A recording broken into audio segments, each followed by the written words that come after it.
अथ चतुर्थोऽध्यायः ज्ञानकर्मसन्न्यासयोगः। श्रीभगवानुवाच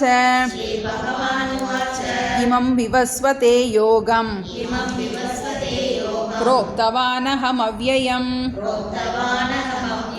विवस्वान्मनवे प्राह मनुरिक्ष्वाकवे ब्रवीत् एवं परम्परा प्राप्तम् इमं राजर्षयो विदुः सखालेनेह महता योगो नष्टः परन्तप स एवायमया तेद्य योगः प्रोक्तः पुरातनः भक्तोऽसि मे सखा चेति रहस्यं ह्येतदुत्तमम्। अर्जुन उवाच अपरं भवतो जन्म परं जन्म विवस्वतः कथमेतत् विजानीयाम् त्वमादौ प्रोक्तवानिति। श्रीभगवानुवाच बहूनि मे व्यतीतानि जन्मानि तव चार्जुन तान्यहं वेद सर्वाणि न त्वं वेत्त परन्तप अजोऽपि सन् अव्ययात्मा भूतानाम् ईश्वरोऽपि सन् प्रकृतिं स्वामधिष्ठाय सम्भवाम्यात्ममायया यदा यदा हि धर्मस्य ग्लानिर्भवति भारत अभ्युत्थानमधर्मस्य तदात्मानं सृजाम्यहम् परित्राणाय साधूनां विनाशाय च दुष्कृतां धर्म संस्थापनार्थाय संभवामि युगे युगे। பகவத்கீதையில் பகவான் ஸ்ரீகிருஷ்ணர் அர்ஜுனனுக்கு தன்னை சரணாகதி பண்ணிய அர்ஜுனனுக்கு துக்கத்தினால் துவண்டு போயிருக்கின்ற அந்த அர்ஜுனனுக்கு ஆத்ம ஞானத்தை உபதேசம் பண்ணுகின்றார். இந்த ஆத்ம ஞானத்தினால்தான் அனைத்து சோகத்திற்கும் முழுமையான தீர்வு எல்லோருடைய எல்லா பிரச்சனைக்கும் கிடைக்கும் அப்படிங்கிறதுனால பகவான் அர்ஜுனை நிமித்தமாக வச்சு நம்ம எல்லாருக்காகவும் உபதேசம் பண்ணுறாருங்கிறத பார்த்துக்கிட்டோம். 2வது அத்தியாயத்தில் கர்மயோகமும் சொல்லப்பட்டிருக்கு, ஞான யோகமும் சொல்லப்பட்டிருக்கு. ஞான யோகம் என்பது மோட்சத்திற்கான நேரடி சாதனம். டைரக்டாக நமக்கு மோட்சத்துக்கு உபாயம் ஞானம்தான். அந்த ஞானத்தை அடைவதற்கு தகுதியை கொடுக்கின்றது கர்மயோகம். 2வது அத்தியாயத்தில் கர்மயோகத்தையும் பகவான் சொல்லியிருக்காரு, ஞான யோகத்தையும் ரெண்டுமே சொல்லியிருக்காரு, இன்ட்ரடியூஸ் பண்ணிட்டார். 2nd சாப்டர் எப்படி நம்ம நியூஸ் வாசிக்கும் போது முதல்ல தலைப்பு செய்தின்னு சொல்கிறது மாதிரி என்ன இந்த பகவத்கீதையில் என்ன சொல்லப்பட போகின்றது என்பதற்கு அந்த தலைப்பு செய்தி மாதிரி பார்த்துட்டோம். நம்ம அதில் முதல்ல தொடங்கும் போது ஞான யோகத்தில் தொடங்கினார், முடிக்கும்போது கர்மயோக அதுக்கு தகுதியை கொடுக்கக்கூடிய கர்மயோகத்தையும் சொல்லி முடித்தாருன்னு பார்த்தோம். 3வது அத்தியாயம் முழுமையாக கர்மயோகங்கிற தலைப்பில் இந்த ஞானத்திற்கு தகுதியை கொடுக்கக்கூடிய அந்த கர்மயோகத்தை நல்ல விளக்கமாக சொன்னாருங்கிறத பார்த்துட்டோம். அடுத்து 4வது 5வது அத்தியாயத்தில் நமக்கு ஞான யோகத்தை சொல்ல போகிறார். மோட்சத்திற்கு எதனால் நமக்கு மோட்சம் சித்திக்கும், எந்த ஞானத்தினால நமக்கு மோட்சம் சித்திக்கும். மோட்சம் அப்படின்னா முதல்ல நமக்கு என்னன்னு தெரியணும். எதையும் சார்ந்து இல்லாத தன்மை, நிம்மதிக்காக எதையும் யாரையும் சார்ந்து இல்லாத தன்மையை தான் நம்ம மோட்சம்னு சொல்கிறோம். 2 விதமான முக்தி சொல்லுவோம் நம்ம. ஜீவன் முக்தின்னு ஒரு பதம் இருக்குது, விதேக முக்தின்னு ஒரு பதம் இருக்குது. விதேக முக்தி அப்படின்னா பிறப்பு இறப்பு சுழலிலிருந்து முழுமையாக விடுபடுவது. நம்ம ஏற்கனவே நமக்கு புல்லாய் பூடாய் புழுவாய் மரமாகி நமக்கு அந்த ஒரு ஸ்ரத்தை இருக்குது. நம்ம இந்த பிறவி எடுத்திருக்க காரணம் இதுக்கு முன்னாடி ஒரு ஜென்மா இருந்துச்சு, இதனுடைய புண்ணிய பாபத்தின் காரணமாக நமக்கு அடுத்த ஒரு பிறவி இருக்கும். அப்போ இதனுடைய சக்கரம் சுழண்டுக்கிட்டே இருக்குது, சம்சார சக்கரம் அப்படிங்கிறோம்.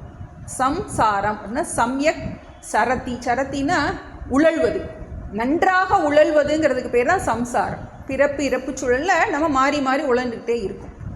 விதேக முக்தினா தேகம் இல்லாமல் நாம் இருக்கும் தன்மைக்கு தான் விதேக முக்தி. இனிமேல் நமக்கு பிறவி கிடையாது. ஏன்னா எத்திர ஜென்ம தத்திர துக்கம்.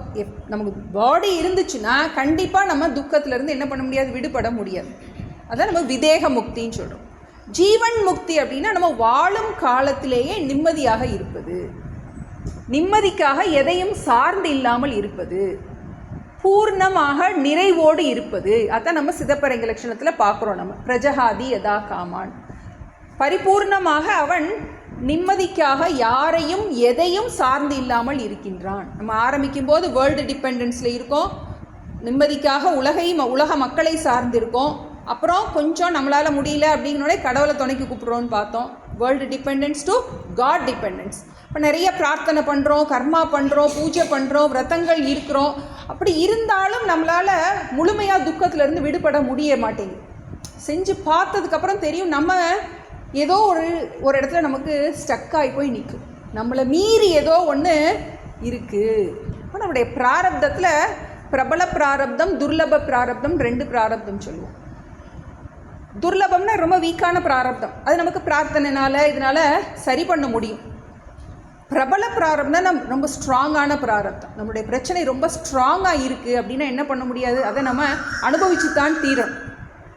அந்த சமயத்தில் தான் நம்ம என்ன பண்ணுறோம், வேர்ல்டு டிபெண்டன்ஸ், காட் டிபெண்டன்ஸ். ஏன்னா காட் வந்து கடவுள் வந்து கர்மபல தாத்தா, நம்மளுடைய புண்ணிய பாபத்துக்கு தக்கபடி தான் என்ன பண்ண முடியும், அவரால் அருள் பண்ண முடியும். நம்மளுடைய கர்மா ரொம்ப பலமாக இருக்குது அப்படின்னா என்ன பண்ண முடியாது, அவர் வந்து இதெல்லாம் கொடுக்க முடியாது. அவரால் ஒருத்தருக்கு மட்டும் பாரபட்சமெல்லாம் பார்ஷியலாலாம் இருக்க முடியாது.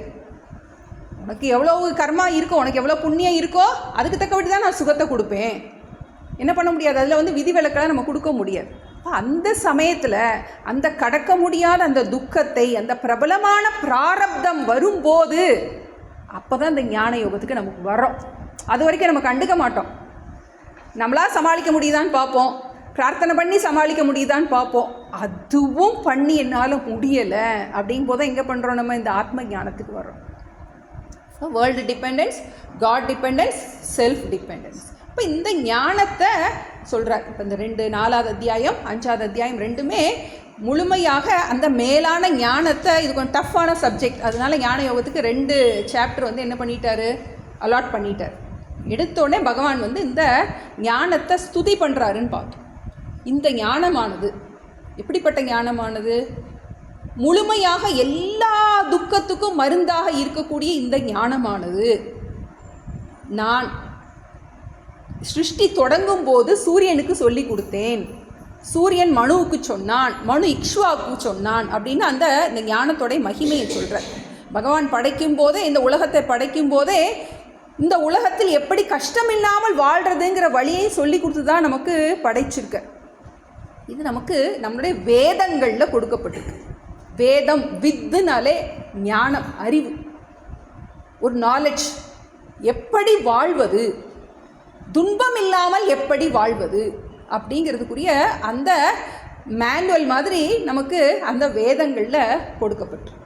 இப்போ அந்த வேதங்களில் இருந்த அந்த ஞானமானது என்னாகும், காலப்போக்கில் அப்படியே கொஞ்சம் கொஞ்சமாக நலிஞ்சிக்கிட்டே வரும்போது இப்போ என்ன சொல்கிறாரு, யதாஹி தர்மஸ்ய கிளானிர் பவதி பாரத அபியுத்தா நம்ம தர்மஸ்ய ததாத்மானம் சிருஜாமியகம். எப்போல்லாம் இது வந்து நலிவடைகின்றதோ அப்போல்லாம் நான் என்ன பண்ணுறேன், இதை நான் மீண்டும் தோன்றி அதை என்ன பண்ணுறேன், நான் ஞாபகப்படுத்திக்கிட்டே இருக்கேன் அப்படிங்கிற. இப்போ உனக்கு நீ கேட்டதுனால உனக்கு சொல்வதன் மூலமாக மனித குலத்துக்கு திரும்பவும் என்ன பண்ணுறேன், இந்த உபதேசத்தை நான் பண்ணுகின்றேன் அப்படின்னு சொன்னோடனே அவனுக்கு ஒரு கேள்வி கேட்குறான். நீ இப்போ தானே பிறந்த, அப்போவே பிறந்தேன்னு எப்படி சொல்கிறீ இல்லையா, கொஞ்சம் லாஜிக் இடிக்குது இல்லையா. இப்போ அபரம் பவத்தோ ஜென்ம பரம் ஜென்ம விவஸ்வதக கதமேத்தத் விஜானியாம் துவமாதோ புரோக்தவானிதி, முன்னாடியே நீ சொன்னேங்கிறதுக்கு நான் எப்படி அதை ஏற்றுக்கிறது அப்படின்னு சொல்லும்போது அவர் சொல்கிறாரு, பகுனிமே வெதித்தானி ஜென்மானி தவ அர்ஜுன தானியகம் வேத சர்வாணி நத்துவம் வேத பரந்தப. நீயும் நானும் நிறையா வாட்டி பிறந்திருக்கோம், ஆனால் உனக்கு உன்னுடைய பிறவி தெரியாது, எனக்கு என்னுடைய பிறவி தெரியும் அப்படின்னு சொல்லிட்டு தன்னுடைய பிறவிக்கும் அவனுடைய பிறவிக்கும் என்ன வித்தியாசங்கிறத சொல்கிறாருன்னு பார்த்தோம். அதுதான் அவதாரத்தினுடைய மகிமையை பார்த்துட்ருக்கோம். அவதாரம்னா என்ன அப்படின்னு பார்க்கும்போது நம்ம 6வது அத்தியாயத்தில் 6வது ஸ்லோகத்தில் சொன்னார் அவதாரம்னா என்ன அப்படிங்கிறது. மாயையின் துணை கொண்டு இந்த நிர்குணமான பரம்பொருள், உருவமற்ற நாமமற்ற பெயரற்ற அந்த பரம்பொருள், அந்த பிரம்மமானது மாயைங்கிற ஒரு சக்தியை துணை கொண்டு என்ன பண்ணுகின்றது, தன்னை பிறப்பித்து கொள்கின்றது. அஜோபிசன் அவ்யயாத்மா, பிறப்பற்ற அந்த பரம்பொருள் மாயை துணை கொண்டு தன்னை பிறப்பிப்பது போல காட்சியளிக்கின்றது. பிரகிருத்திம் ஸ்வாம் அதிஷ்டாய சம்பவாமி ஆத்ம மாயையா. எப்படி ஒரு மந்திரவாதிக்கு ஒரு சக்தி இருக்கு இல்லையா, எல்லாவற்றையும் தோற்றுவிக்கிறதுக்கு ஒரு சக்தி இருக்கு இல்லையா, அது மாதிரி நாமம் பேர் நாமம் இல்லாத அந்த பரம்பொருள் தன்னில உள்ள சக்தியினால் தன்னை பலவாக இந்த உலகத்தை சிருஷ்டி பண்ணுகின்றது. எப்போல்லாம் இங்கே தர்மம் இங்கே தாங்கப்படாமல் இருக்கின்றதோ, தர்மத்துக்கு ஒரு ஹானி உண்டாகின்றதோ, தர்மம் கீழோங்கி அதர்மம் மேலோங்குகின்றதோ, அப்பொழுதெல்லாம் என்ன பண்ணுறார் பகவான், தன்னை புதுப்பித்து கொள்கின்றார் அப்படிங்கிறத பார்த்தோம். பரித்ராணாய சாதுனா விநாசாய ச துஷ்கிருதாம் தர்ம சம்ஸ்தாபனார்த்தாய சம்பவாமி யுகே யுகே. யுகே யுகேன்னா யுகம் யுகம்னு சொல்லலாம், இல்லாட்டி மீண்டும் மீண்டும் எப்போல்லாம் தேவைப்படுதோ அவர் என்ன பண்ணுறாரு, ஏதாவது ஒரு ரூபத்தில் இந்த ஞானத்தை என்ன பண்ணுறாரு, மறந்து போயிடுது எல்லாருக்கும். எல்லாரும் என்ன பண்ணிடுறாங்க, அப்படி அவங்கவுங்களுடைய ஆசைக்கு மயங்கி அப்படியே பொருளே நம்மளுடைய விருப்பு வெறுப்புக்கு தக்கபடி என்ன இது தர்மம் குறைந்து போகின்றது. அப்போல்லாம் நான் என்னை பிறப்பித்து என்ன பண்ணுறேன், இந்த ஞானத்தை நான் மீண்டும் மீண்டும் ஞாபகப்படுத்திக்கிட்டே இருக்கேன் அப்படின்னு சொல்கிறேன். அடுத்ததில் நமக்கு 9லேருந்து கொஞ்சம் ஹையாக கொண்டு போகிறார். இப்போ அவதாரத்தோட தத்துவம் இதோட முடிஞ்சிருச்சு, 8ஓட முடிச்சிட்டார். இப்போ இனி அடுத்து 9வது ஸ்லோகத்தில் மோட்சத்துக்குரிய சாதனம் என்ன, எதனால் நமக்கு மோட்சம் சித்திக்கும். ஏன்னா இப்போ இந்த சூரியனுக்கு சொல்லி மனுவுக்கு சொல்லி விவஸ்வான் சொல்லியிருக்காரு. எதை சொல்லியிருக்காரு, மோட்சத்துக்குரிய உபாயத்தை சொல்லியிருக்கார். அந்த உபாயம் என்ன அப்படிங்கிறது இதில் சொல்ல போகிறார். 9 ஜன்ம கர்ம ச மே திவ்யம் ஏவம் யோ வேதி தத்வதஹ त्यक्त्वा देहं पुनर्जन्म नैति मामेति सोऽर्जुन जन्म कर्म च मे दिव्यम् एवं यो वेति तत्त्वतः त्यक्त्वा देहं पुनर्जन्म नैति मामेति सोऽर्जुन. இதில் என்ன சொல்கிறார் அப்படின்னா, யார் இறைவனுடைய தத்துவத்தை முழுமையாக அறிகின்றாரோ அவர் பிறவியிலிருந்து முழுமையாக விடுபடுகின்றார். இப்போ இறைவனுடைய தத்துவத்தை ஜென்ம கர்ம ச மே திவ்யம், இறைவனுடைய பிறப்பையும் செயலையும், மேன என்னுடைய பிறப்பையும் செயலையும் என்னுடைய தெய்வீக சக்தியையும் யார் உள்ளவாறு அறிகின்றாரோ. இப்போ நமக்கு 2 விஷயம், இறைவனுடைய படைப்பு பிறப்பு தொழில் எல்லாவற்றையும் அவற்றை உள்ளவாறு அறிகின்றாரோ. தத்துவத்தக அப்படின்னு ஒரு வார்த்தை போட்டிருக்காரு.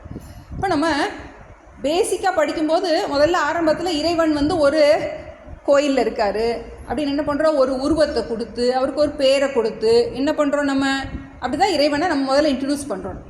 ஆனால் உள்ளபடியே சாஸ்திரம் என்ன சொல்லுது, இறைவன் தான் எல்லாமாக இருக்கின்றார் அப்படின்னு என்ன பண்ணுறோம், நம்ம நிர்குணமான அந்த இறைவனை. இப்போ இறைவனை தத்துவத்தகன யார் இறைவனை, இந்த உருவமற்ற எல்லாமாக இருக்கின்ற இறைவனை யார் புரிந்து கொள்கின்றாரோ தான் நம்ம சொல்லுவோம். 3 விஷயம் நமக்கு தெரியணும், ஜீவஸ்வரூபம், ஜெகத் ஸ்வரூபம், ஈஸ்வர ஸ்வரூபம். ஜீவன்னா யார், நான் யாருன்னு தெரியணும். நம்ம அப்போ இந்த உலகம்னா என்ன, இந்த உலகத்தினுடைய தன்மை என்ன, இந்த என்னையும் இந்த உலகத்தையும் படைத்த அந்த இறைவன்கிறது யார்? இப்போ இதெல்லாவற்றையும் முழுமையாக யார் தெரிகின்றானோ, இதனுடைய உண்மையான தத்துவத்தை யார் தெரிகின்றானோ. நம்ம ஏற்கனவே அந்த ஆத்மாவுடைய லட்சணம் படிக்கும்போது நம்ம ஒரு முக்கியமான ஒரு ஸ்லோகம் பார்த்தோம். நாசத்தோ வித்யதே பாவக நாபாவோ வித்யதே சதக உபயோர் அப்பி திருஷ்டோந்தக துவனையோகோ தத்துவதரிசிபிகி. இல்லாததற்கு இருப்பு கிடையாது, இருப்பது இல்லாமல் போகாது, இரண்டையும் பகுத்து அறிபவனே தத்துவத்தை அறிந்தவன். தத்துவத்தகங்கிற வார்த்தை இருக்கு. தத்துவத்தை அறிகின்றான். இந்த உலகத்திற்கு எது மூலப்பொருளாக விளங்குகின்றதோ, எது ஆதாரமாக விளங்குகின்றதோ, எனக்கு எது ஆதாரமாக விளங்குகின்றதோ, இரண்டையும் அறிபவன்.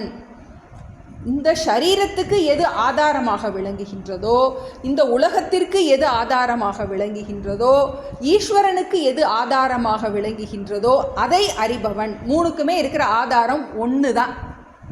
நமக்கு எப்படி ஆத்மான்னு சொல்கிறோமோ அதை தான் என்ன சொல்கிறோம், உலகத்திற்கு ஆதாரமாக சொல்லும்போது பிரம்மம்னு சொல்கிறோம்.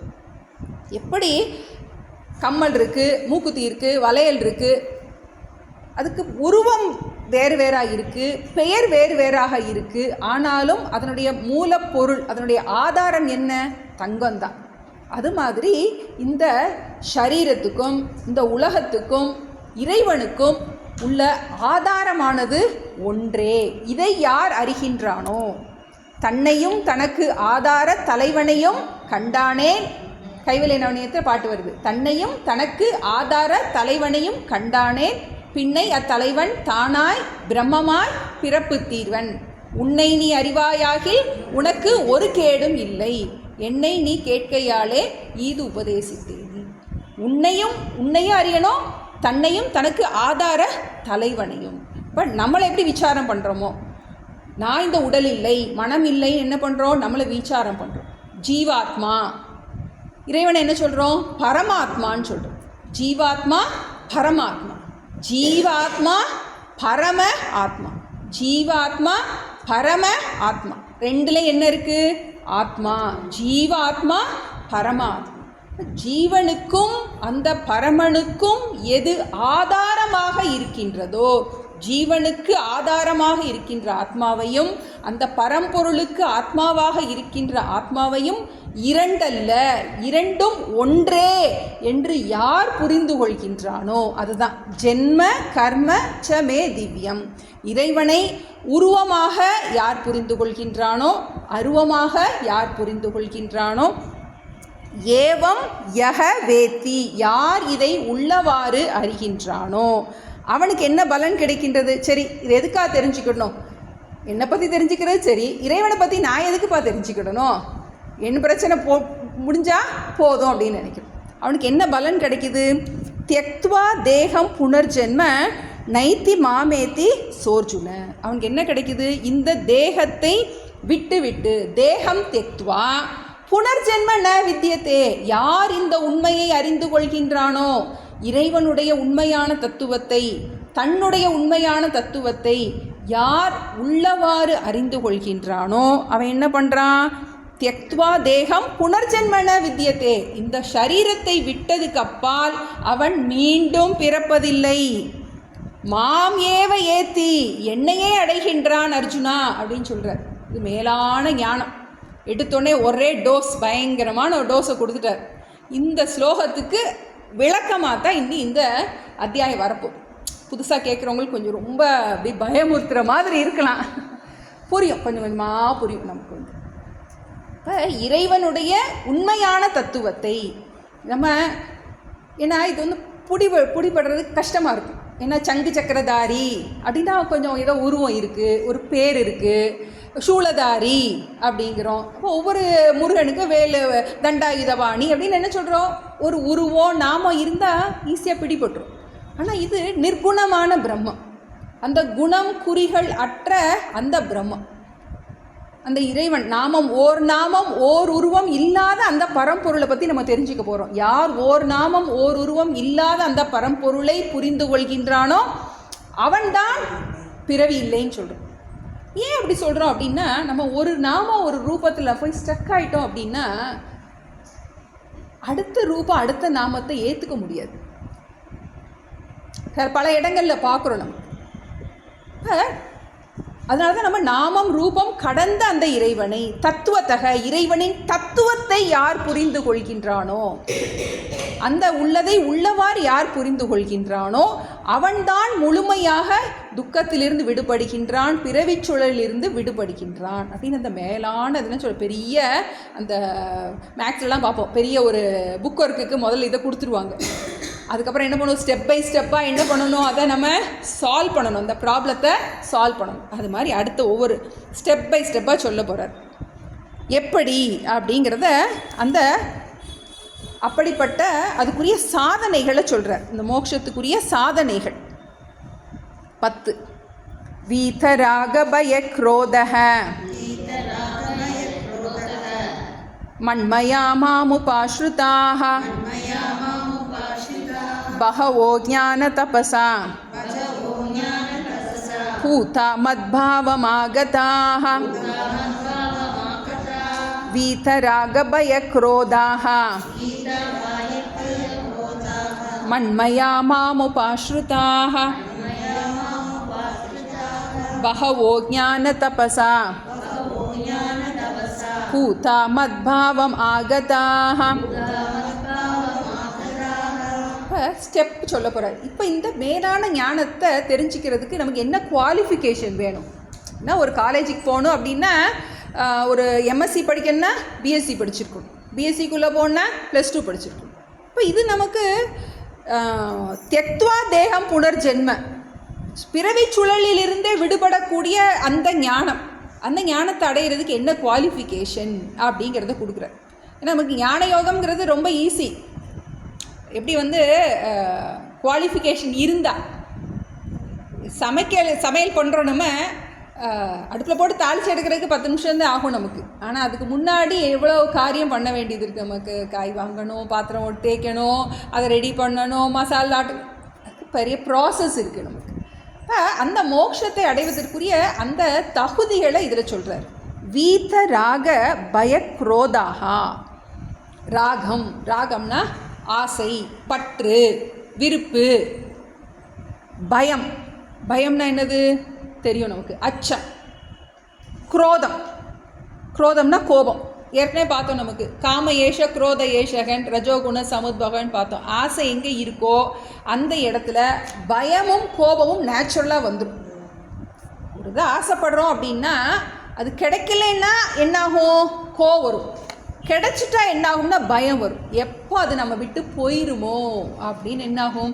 இது மூணும் இதில் இருக்க அந்த தோஷம். இதை விட்டவராக, வீத்தன விட்டவராக, எதை, பற்று, பயம், கோபம், இதை மூன்றையும் விட்டவராக. ஏற்கனவே பார்த்துட்டு இது மூணை விடுவதற்கு உபாயம்தான் அந்த கர்மயோகம்னு பார்த்தோம். முதல்ல பார்த்துட்டோம் அதை. அப்போ நம்ம அதுதான் நமக்கு ஸ்டெப்பிங் ஸ்டோன். இந்த கர்மயோகம் நம்ம பண்ணினா ஒரு அத்தியாயம் கொடுத்துட்டார், அதனால் அதோட முடிச்சிட்டார். ஒரு வரியில் இங்கே முடிச்சிட்டார். ஆனால் ஒரு அத்தியாயத்தில் கர்மயோகம் எதுக்கு பண்ணுறோம், ஏன் பண்ணுறோம், ஏன் பண்ணலைன்னா என்ன ஆகும் அப்படிங்கிறதெல்லாம் நம்ம பார்த்துட்டோம். நமக்கு எப்படி ஒரு சுயநலமான ஆசை இல்லாமல் ஒரு பொதுநலத்தோட முதல்ல நம்ம என்ன பண்ணுறோம், நம்மளுடைய காரியத்தை பண்ணுறோம் அப்படிங்கிறத பார்த்தோம். இப்போ இதன் காரணமாக என்னாது அப்படின்னா நமக்கு மனதில் ஒரு தூய்மை உண்டாக தொடங்கிட்டு, மன தூய்மை கர்மயோகத்தின் காரணமாக நம்ம மனம் கொஞ்சம் கொஞ்சமாக தூய்மை அடையுது. தூய்மை அடையுது என்னது, நம்மளுடைய சுயநலம் நம்ம விட்டு கொஞ்சம் கொஞ்சமாக போதும். முன்னாடி ஆசைப்பட்டிருப்போம், ஆனால் முன்னாடி இருந்த ஆசைக்கு இப்போ இருந்த ஆசைக்கும் என்னாது, நமக்காக சுயநலமான ஆசைகள் என்னாகின்றது, கொஞ்சம் கொஞ்சமாக தொடங்கின்றதுன்னு பார்க்குறோம். அடுத்து மண்மயா மாம் உபாஸ்ருதாக, இது கர்மயோகத்தை சொல்லியிருக்கார். அப்போ நமக்கு இந்த ஞானத்தை அடைகிறதுக்கு முதல்ல என்ன பண்ணணும், கர்மயோகம் அவசியமானது. கர்மயோகத்தினால் என்ன கிடைக்கின்றது, நமக்கு மன தூய்மை அடைகின்றது. நம்ம என்ன பண்ணுறோம், நம்ம விருப்பு வெறுப்பிலிருந்து கொஞ்சம் கொஞ்சமாக விடுபட தொடங்குகின்றோம். நம்ம சுயநலமான ஆசைகள்லேருந்து விடுபட தொடங்குகின்றோம். நம்மளுடைய ஆசை என்ன பண்ணுறோம், கொஞ்சம் விரிவுபடுத்திடுறோம். நம்ம ஹார்ட் கொஞ்சம் எக்ஸ்பேண்ட் ஆகும். எனக்குன்னு இருந்ததை விட்டுட்டு என்ன பண்ணுறோம், நாம்னு சிந்திக்க தொடங்கும். பார்த்தோம் கர்மயோகத்தில் பார்க்கும்போது உலகமே இறைவன்னு நம்ம பார்த்தோம். இப்போ நம்மளுடைய ஒருத்தருக்கு ஒருத்தர் என்ன பண்ண பரஸ்பரம் விருத்தியந்தே தைஹீன விருத்தியத்தேன்னு பார்த்தோம். நம்ம நான் என்னதுங்கிற அந்த குறுகிய வட்டத்திலிருந்து நாம்ங்கிற என்ன பண்ணுறோம், அந்த ஒரு உயர்ந்த வட்டத்துக்கு நம்ம போகிறோம். இதுதான் கர்மயோகத்தினுடைய அடிப்படை. நம்மளுடைய சுயநலத்திலிருந்து நம்மை வெளியே கொண்டு வர்றது தான் கர்மயோகம். அடுத்தது மண்மயா மாம் உபாஸ்ருதாக, ரெண்டாவது குவாலிஃபிகேஷன் சொல்கிறேன். மண்மயா, மயம்னா தெரியும், சிவமயம் அப்படின்னு சொல்கிறோம். என்மயமாக அப்படின்னு சொல்கிறோம், இறைவன் பொருட்டு. ஏற்கனவே நம்ம அதில் படிச்சுக்கோம், ஈஸ்வர அர்ப்பண புத்தி, ஈஸ்வர பிரசாத புத்தின்னு பார்த்தோம். இது இன்னும் கொஞ்சம் நம்ம உபாசனையோடு சேர்த்து சொல்கிறேன். மண்மயா மாம் உபாஸ்ருதாக, பகவானையே சரண்டர் பண்ணி பகவான் நிமித்தமாக எல்லா காரியத்தையும் செய்து. நம்ம ஏற்கனவே பார்த்தோம், நம்ம கர்மயோகத்தில் படிக்கும்போது இது பண்ணும்போதே நம்ம கர்மயோகம் அப்படின்னு வந்துட்டாலே அதில் இறைவனை நம்ம உள்ளே கொண்டு வந்துடுறோம். கர்மத்துக்கும் கர்மயோகத்துக்கும் என்ன வித்தியாசம் அப்படின்னா, கர்மங்கிறது நான் எனக்காக செய்கிறேன், கர்மயோகம்ங்கிறது இறைவனாக எல்லாவற்றையும் பாவித்து நான் செய்கின்றேன். நம்ம ஒர்க்கிங் பார்ட்னர் ஒரியிங் பார்ட்னர்னு பார்த்தோம். பகவான் என்ன பண்ணிடுறோம், நம்ம நான் என்னுடைய கடமையெல்லாம் நான் செய்கிறேன், நான் ஒர்க்கிங் பார்ட்னர், நீ ஒரியிங் பார்ட்னர், என்னுடைய கவலை எல்லாத்தையும் நீ பார்த்துக்கிடணும். ஈஸ்வர அர்ப்பண புத்தியோடு செய்கிறேன், என்ன கிடைக்குமோ கிடைக்கிறத என்னுடைய பிரசாதமாக நான் ஏற்றுக்கொள்கின்றேன். மண்மையா மாம் உபாஸ்ருதாக, இறைவனையே சார்ந்திருந்து கர்மயோகம் செய்து இறைவனையே சார்ந்திருந்து பகவக ஞான தபசா. சரி, இப்போ இந்த போன ஸ்லோகனம் பார்த்தோம், ஜென்ம கர்ம சமே திவ்யம் ஏவம் யோவேத்தி தத்துவதக தியக்த்வா தேகம் புனர்ஜென்ம நைத்தி மாமேத்தி சோர்ஜுன. இறைவனுடைய ஸ்வரூபத்தை அறிந்தவர்கள் பிறவியிலிருந்து விடுபடுவார்கள். நிஜமாவே முடியுமா அப்படின்னு கேட்கலாம்.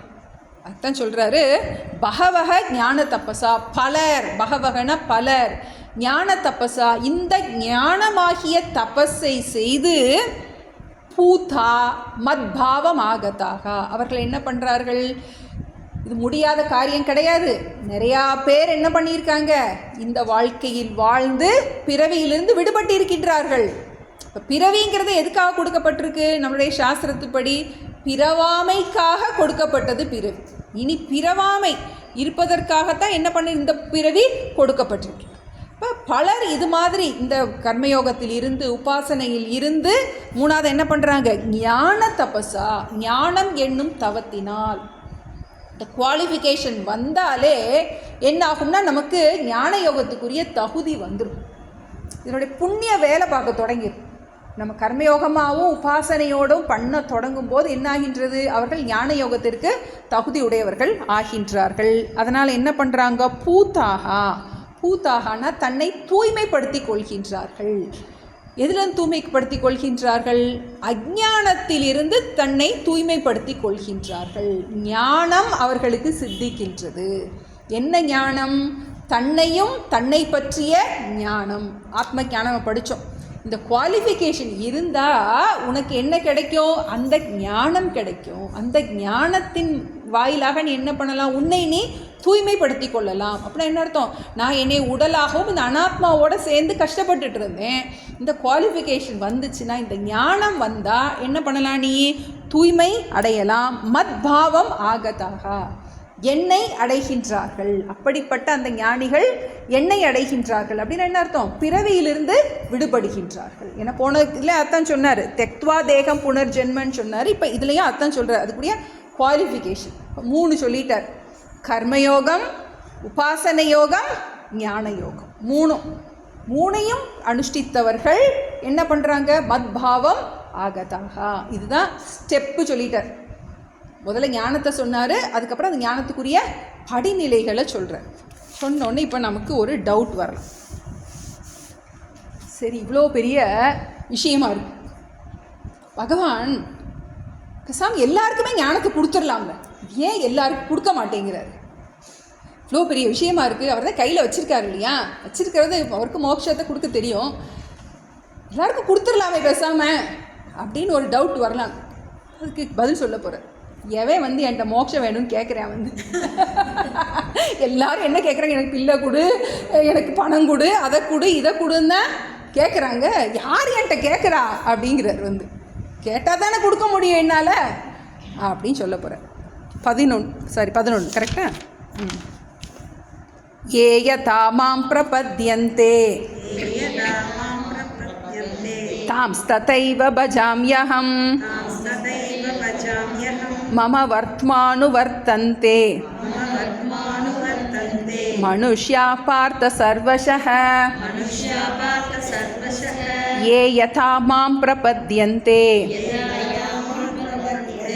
तांस्तथैव भजाम्यहम् मम वर्त्मानुवर्तन्ते मनुष्याः पार्थ सर्वशः. இப்போ பகவான் பார்ஷியலாக இருக்காரா, ஏன் சிலருக்கு மட்டும் கொடுக்குறாரு அப்படின்னா அதுக்குரிய பதில் இது ஏ யதா மாம் பிரபத்யந்தே, ஏன்னா எவர்கள், யதா எந்த பலனை விரும்பி, மாம் பிரபத்யந்தே என்னை வழிபடுகின்றார்களோ, என்னை அணுகுகின்றார்களோ.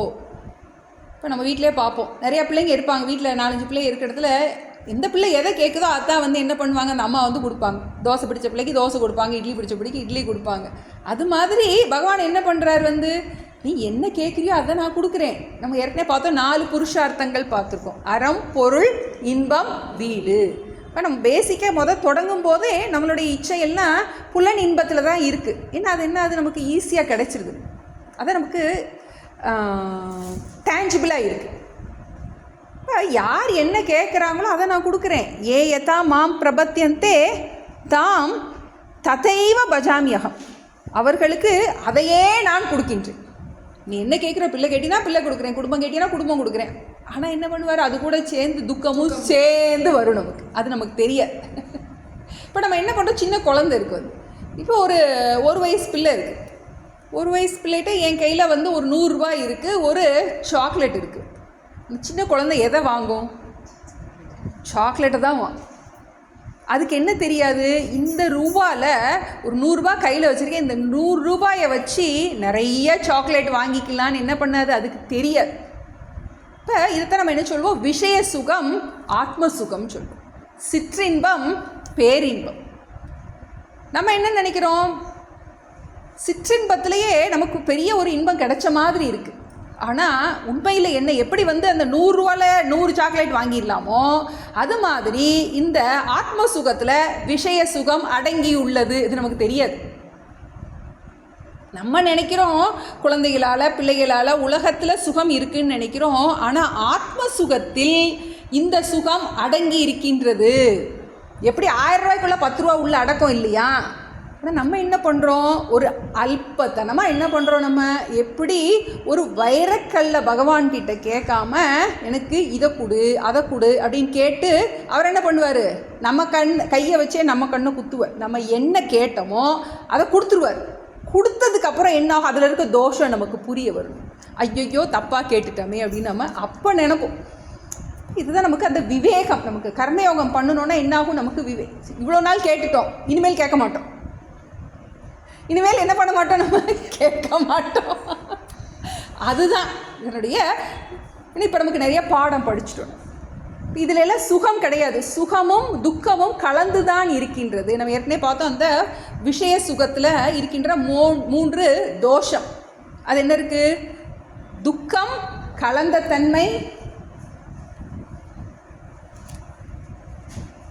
துக்கம் கலந்த தன்மை, நிறைவை தராத தன்மை, அடிமைப்படுத்தும் தன்மை. எல்லா விதமான நம்மளுடைய எல்லா சுகத்திலையும், விஷய சுகம் எல்லா சுகத்திலையும் என்னவா வேணா இருக்கட்டும், எல்லா பொருள் நம்ம என்ன விஷய சுகம் அனுபவிக்கின்றோமோ அதில் எல்லாமே 3 விதமான தோஷம் இருக்கின்றது. துக்கம் கலந்த தன்மை. ஒரு பொருள் வாங்கணும் அப்படின்னு நினச்சிட்டு, ஒரு ஏசி வாங்கணும்னு நினச்சிட்டு, ஒரு எக்ஸாம்பிள், ஏசி வாங்கன்னா முதல்ல அதுக்கு பணம் தேவை, அதுக்கு நிறைய பணம் சேர்த்து உழைக்கணும் முதல்ல, அதை அடைகிறதுக்கு துக்கம் கலந்த தன்மை. அப்புறம் என்னது, அது நிறைவை தராத தன்மை. என்ன பண்ணாது, நிறைவை தராது, ஒரு நாளும் நிறைவை தராது. வாங்கினதுக்கப்புறம் யோசிப்போம், ஐயோ தப்பாக வாங்கிட்டோமே, இன்னும் கொஞ்சம் டன் கூட வாங்கியிருந்துருக்கலாம், இன்னும் கொஞ்சம் அப்படி வாங்கியிருந்துருக்கலாம். நம்ம வாங்கியிருப்போம், வாங்கினதுக்கப்புறம் ஆஃபர் போட்டு 10,000 ரூபா குறைச்சிட்டேன்னு வச்சுக்கோங்க. என்னது, நிறைவை தராத தன்மை. அப்புறம் என்னது, அடிமைப்படுத்தும் தன்மை. அது இல்லைன்னா என்ன பண்ண முடியாது, நம்மளால் இருக்க முடியாது. எல்லாமே அப்படித்தான். கல்யாணம் பண்ணாலும் கஷ்டம், கல்யாணம் பண்ணலைனாலும் கஷ்டம், பிள்ளை இருந்தாலும் கஷ்டம், பிள்ளை இல்லைனாலும் கஷ்டம். அது மாதிரி என்னது எல்லாமே என்ன இருக்குது, நமக்கு கலந்து தான் இருக்கும். இது நமக்கு புரியுது. இப்போ நமக்கு என்ன ஆயிடுது, நமக்கு விஷய சுகத்தில் இருக்கிற அந்த தோஷம் புரியணும். என்ன பார்த்துட்ருக்கோம், நமக்கு யார் மோட்சத்தை கேட்குறான்னு பார்த்தோம். நம்ம எல்லாரும் வீடு மனை மனைவி இதை தான் கேட்டுட்டு இருக்காங்க. மோட்சம் வேணும்னு யார் கேட்குறா அப்படிங்கிறாரு.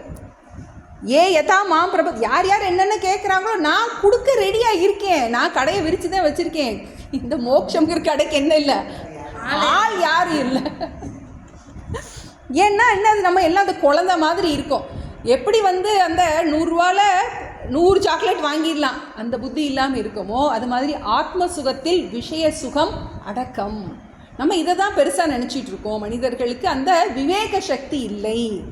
யதா மாம் பிரபத்யந்தே தாம் ததைவ பஜாமியகம் மம வர்த்மானு வர்த்தந்தே மனுஷ்யா பார்த்த சர்வசக. இது கேட்குறவங்க மம வர்த்ம அனுவர்த்தந்தே, என்னை பின்பற்றியே மனிதர்கள் எல்லா சுகத்தையும் அனுபவிக்கின்றார்கள். வந்து கர்ம மார்க்கத்தில் இருக்காங்க, இல்லாட்டி ஞான மார்க்கத்தில் இருக்காங்க. அவர் என்ன சொல்கிறாரு, எப்படியோ என்னோட வழியில் தான் இருக்காங்க. கர்ம மார்க்கத்துக்கு வர்றவங்க, ஞான மார்க்கத்துக்கு வர்றவங்க நம்பர் கம்மியாக இருக்காங்க. கர்ம மார்க்கத்தில் இதே பூஜை புனஸ்காரம், எனக்கு இதை கொடு அதை கொடுன்னு பகவான்கிட்ட இதையே கேட்டுகிட்டே இருக்கிறவங்க என்ன பண்ணுறாங்க, அது ஒரு பக்கம் இருக்காங்க. எப்படினாலும் ஒரு நாள் என்கிட்ட வந்துடுவாங்க அப்படிங்கிறத அவர் சொல்கிறார். வந்து அடுத்ததில் சொல்ல போகிறார். இப்போ நமக்கு இதில் நமக்கு நல்லா புரியணும். இந்த விஷய சுகம், அந்த ஆத்ம சுகம் நல்லா தெரியும். ஒரு துறவி இருக்கார், ஒரு இளம் துறவி. அவர்கிட்ட ஒருத்தர் பெரியவர் வந்து கேட்டாரா, நீங்கள் ஆனாலும் ரொம்ப பெரியவர் வந்து இந்த சுகத்தெல்லாம் விட்டுட்டு நீங்கள் இதுக்காக போயிருக்கீங்க, நீங்கள் வந்து பெரிய துறவி அப்படின்னார். அந்த துறவி சொன்னாரா, நீங்கள் தான் பெரிய துறவி, நான் வந்து பெரிய சுகத்துக்காக சின்ன சுகத்தை தான் விட்டேன். ஆனால் நீங்கள் என்ன பண்ணியிருக்கீங்க, சின்ன சுகத்துக்காக பெரிய சுகத்தை விட்டுட்டீங்க. உண்மையில் துறவி யார்? நான் துறவி கிடையாது, நீங்கள் தான் துறவி, நீங்கள் தான் பெரிய சுகத்தை விட்டுருக்கீங்க அப்படின்னு சொன்னார். அது மாதிரி நம்ம இந்த யதா மாம் பிரபத்தியந்தே நமக்கு தெரியலை. நம்ம என்ன பண்ணுறோம், முதல்ல இந்த பொருள்களில் இருக்கிற இன்பம் தான் நமக்கு, ஏன்னா அது வந்து பெருசாக தெரியுது, ஏன்னா அது வந்து இமீடியட்டாக கிடைக்குது. இது என்ன பண்ண வேண்டியிருக்கு, நிறைய வேலை பார்க்கணும். நம்ம ஞான யோகத்துக்குள்ளே வரனா என்ன பண்ணணும், நிறைய வேலை பார்க்கணும், நம்மளையே மாற்றணும். ஏன்னா வீத்தராக போய் சாமிகிட்ட போய் இதை கொடு அதை கொடுன்னு சொல்லி லிஸ்ட்டு போட்டு அதுக்கு ஸ்லோகம் சொல்கிறது, இதை படிக்கிறது அதை படிக்கிறது, விரதம் இருக்கிறது, அதெல்லாம் ஈஸி.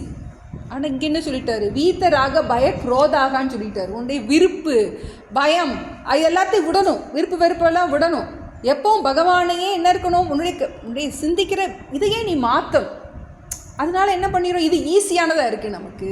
அதனால் இதுக்கு வர்றவங்க ஆள் கம்மி. நான் யார் எதை கேட்கிறார்களோ அவர்களுக்கு அதை நான் கொடுக்கின்றேன் அப்படின்ட்டார். நான் அடுத்ததில் சொல்ல போகிறேன், எதனால எல்லாரும் கேட்பதில்லை. இப்போ எதனால் எல்லாருக்கும் மோட்சம் கொடுப்பதில்லைங்கிறதுக்கு பகவான் சொல்லிட்டார். வந்து இது கேள்வி நம்மளா போட்டுக்கிறோம், இல்லை கேள்வி அர்ஜுனன் எதுவும் கேட்கல. ஏன் எல்லாருக்கும் மோட்சம் கொடுப்பதில்லை பகவான், நீ கேட்கலை நான் கொடுக்கல. அப்போ யாருக்கு மோட்சம் கொடுப்பாரு, கேட்குறவங்களுக்கு கொடுப்பார். அதான் 12 சொல்ல போகிறார். காங்ஷந்த கர்மணாம் சித்திம் யஜந்த இஹ தேவதாம் क्षिप्रं हि मानुषे लोके सिद्धिर्भवति कर्मजा काङ्क्षन्तः कर्मणां सिद्धिं यजन्त इह देवताः क्षिप्रं हि मानुषे लोके सिद्धिर्भवति कर्मजा. ஏன் மனுஷன் எல்லாரும் மோட்சத்தை கேட்பதில்லை அப்படின்னா, எல்லாருக்குமே டெம்பரரியான அந்த ஹாப்பினஸ் தான் புரிகின்றது. இது வந்து நம்ம படிக்கிறது பெர்மனெண்ட்டான ஹாப்பினஸ், நிலையான அமைதி, என்றும் மாறாத அமைதி. காங்ஷந்த கர்மணாம் சித்திம் யஜந்த இஹ தேவதாக. பொதுவாக என்ன பண்ணுறாங்க அப்படின்னா, ஏதோ ஒரு பலனை விரும்பி, காங்ஷந்தகனா விரும்பியவர்களாக, கர்மனாம், அந்த கர்மத்தின் பலனை விரும்பியவர்களாக யஜந்த இக தேவதாக, எல்லா தேவதைகளை என்ன பண்ணுறாங்க, வழிபடுகின்றார்கள். நம்ம அதை மறுக்கலை, நம்ம இந்த தேவதைகளை இப்படி பூஜை பண்ணால் இது கிடைக்கும் அப்படிங்கிறதுக்கு நமக்கு நிறைய பிரமாணங்கள் இருக்குது, அதை நம்ம சாஸ்திரத்தில் மறுக்கிறது இல்லை. எதனால் எல்லாரும் அதிலேயே ஸ்டக்கப் ஆயிடுறாங்க அப்படின்னா, க்ஷிப்ரம் ஹி மானுஷே லோகே சித்திர் பவதி கர்மஜா, இந்த கர்மத்தினால் இவங்க பண்ணுற பூஜைகள், ஜபங்கள், ஹோமங்கள், இதனால் இவங்களுக்கு என்ன பண்ணுறோம், நம்மை சேர்ந்தவர்களுக்கும் நமக்கும் உடனடியான பலன் வேணும்னு நினைக்கிறோம். நமக்கு மோட்ச பலன் அப்படிங்கிறது காலம் எடுக்கும். ஏன்னா நம்மளுடைய பிறவியினுடைய நோக்கமே அதுதான். இப்போ இது உடனே என்ன பண்ணாது, நமக்கு அதனுடைய பலன் கிடைக்கிறது ஈஸி கிடையாது. ஆனால் இப்போ நம்ம மக்கள் என்ன பண்ணுறாங்க, எல்லாருக்கும் இமீடியட்டாக உடனே ஷிப்ரம்னா இமீடியட், இல்லை நமக்கு என்னது ஃபாஸ்ட் ஃபுட்டு. இப்போலாம் நமக்கு சமைக்கக்கூடதுக்கு இல்லாமல் ஒரு ஃபோனை போட்டு ஒரு ஸ்விக்கி ஆர்டர் பண்ணிட்டோம்னா சாப்பாடு வந்துடாதான்னு நினைக்கிற காலத்தில் இருக்கும். ஃபாஸ்ட் ஃபுட்டு ஃபாஸ்ட் டெத் தான் அப்படின்னு ஒரு படித்தேன். என்ன டீச்சர் கரெக்டு. என்ன ஏஜ் இருக்குது நமக்கு பார்க்குறோம் நம்ம. அப்போ ஃபாஸ்ட் ஃபுட்டு எல்லாம் ஃபாஸ்ட்டு எல்லாம் வேமா. அதாவது ஆரோக்கியம் கூட நமக்கு பெருசாக தெரியல, பணம் பெருசாக தெரியுது நமக்கு. நம்ம முதல்ல என்ன பண்ணுறோம், ஆரோக்கியத்தை விற்றுட்டு பணத்தை சம்பாதிக்கிறோம். அப்புறம் பணம் இருக்குது, ஆரோக்கியம் போயிடுது. அப்புறம் வி லூஸ் எவ்ரிதிங், எதுவுமே இல்லை. சாமிஜிக்கிட்ட ஒருத்தவங்க சொன்னாங்களா, very good lifestyle Swamiji, but no life. எதையோ தேடி ஓடிக்கிட்டே இருக்கோம்.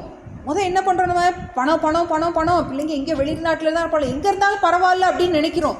அதுக்கப்புறம் என்ன ஆயிடுது, எது நம்ம கையை விட்டு போச்சோ அதுக்கப்புறம் அந்த உறவோட அருமை தெரிய தொடங்குது. முதல்ல பணம் பெருசாக தெரியுது, அப்புறம் இப்போ உறவு பெருசாக தெரியுது. இந்த இது சாஸ்திரத்தில் ஒரு எக்ஸாம்பிள் வரும், மறுமரீச்சிக்கான்னு வரும். எப்படி நமக்கு இந்த காணல் நீர் இருக்கு இல்லையா, மான் என்ன பண்ணுமா, இந்த ஒரு பாலைவனத்துக்குள்ளே உள்ளே போயிடுச்சுன்னா அதுக்கு இங்கேருந்து பார்க்கும்போது அங்கே தண்ணி இருக்கிற மாதிரி தெரியுமா. இங்கேருந்து என்ன பண்ணுவான், வேகமாக ஓடுவான். ஓடி போய் அங்கே பார்த்தா, அங்கிட்டு இங்கிட்டு திரும்பி பார்த்தா இங்கிட்டு தண்ணி இருக்கிற மாதிரி தெரியுமா. இப்படி அப்படி ஓடுமா. நம்ம இந்தியாவுக்கும் அமெரிக்காவுக்கும் என்னது, இங்கேருந்து பார்க்கும்போது அமெரிக்கா நல்லா இருந்துச்சு, அமெரிக்காவுக்கு போனதுக்கப்புறம் இந்தியா நல்லா இருக்குது. என்ன பண்ணுறோம், இப்படி அப்படி என்ன பண்ணுறோம், ஓடி என்ன பண்ணுறோம், வாழ்க்கையே போயிடுது நமக்கு. தான் சொல்கிறேன், க்ஷிப்ரம் ஹி மானுஷே லோகே சித்திர் பவதி கர்மஜா, இந்த கர்மத்திலிருந்து தோன்றிய பலன்.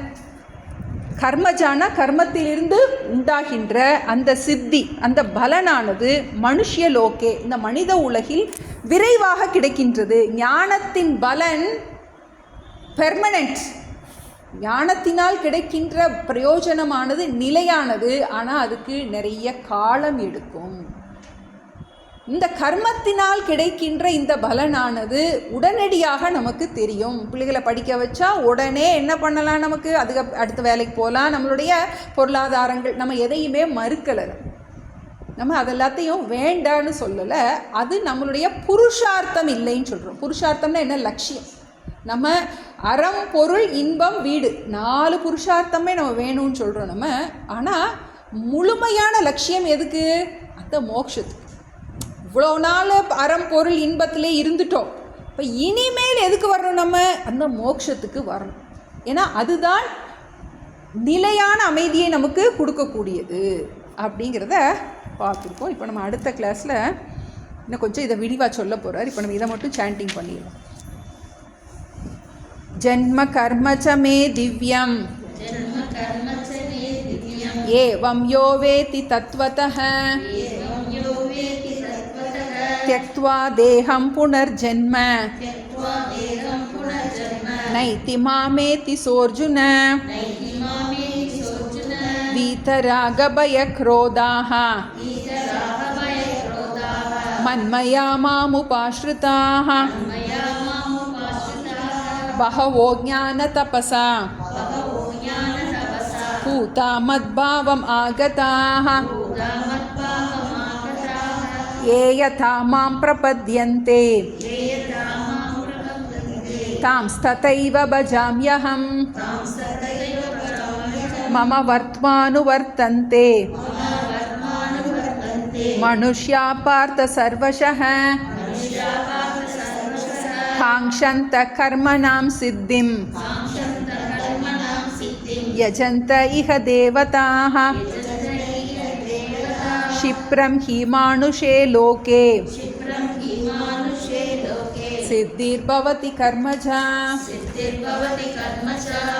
ॐ प्रपन्नपारिजाताय तोत्रवेत्रैकपाणये ज्ञानमुद्राय कृष्णाय गीतामृतदुहे नमः।